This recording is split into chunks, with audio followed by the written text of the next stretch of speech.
শরীয়তপুরের শাইরহাট উপজেলায় এক মাদক ব্যবসায়ী মাদক ছেড়ে স্বাভাবিক জীবনে ফিরেছেন। বিস্তারিত ডেস্ক রিপোর্টে।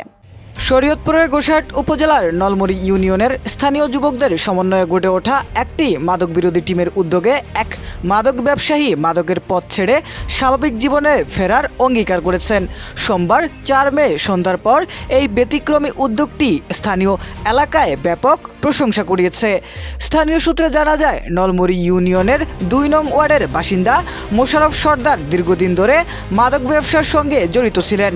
পরে এলাকার সচেতন যুব সমাজের ধারাবাহিক প্রচেষ্টা, বোঝানো এবং সামাজিকভাবে উদ্বুদ্ধ করার মাধ্যমে তিনি মাদক ব্যবসা ছেড়ে আলোর পথে ফিরে আসার সিদ্ধান্ত নেন।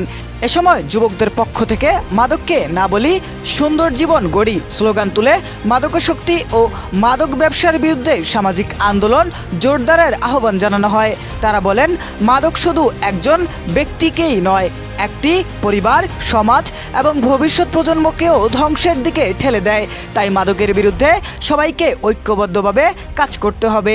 এই উদ্যোগ সফল করতে সার্বিক সহযোগিতার জন্য স্থানীয় যুব সমাজ, গোসাইট থানার অফিসার ইনচার্জ ওসি বোরহান উদ্দিনের প্রতি কৃতজ্ঞতা প্রকাশ করেন। স্থানীয়রা বলছেন, প্রশাসন ও সমাজের সচেতন মানুষের সম্মিলিত উদ্যোগ অব্যাহত থাকলে গোসাইট সহ পুরো এলাকাকে মাদকমুক্ত সমাজ হিসেবে গড়ে তোলা সম্ভব। মাদক প্রতিরোধে স্থানীয় যুবকদের এমন মানবিক ও সচেতনামূলক উদ্যোগ ইতিমধ্যে এলাকায় ইতিবাচক আলোচনার জন্ম দিয়েছে।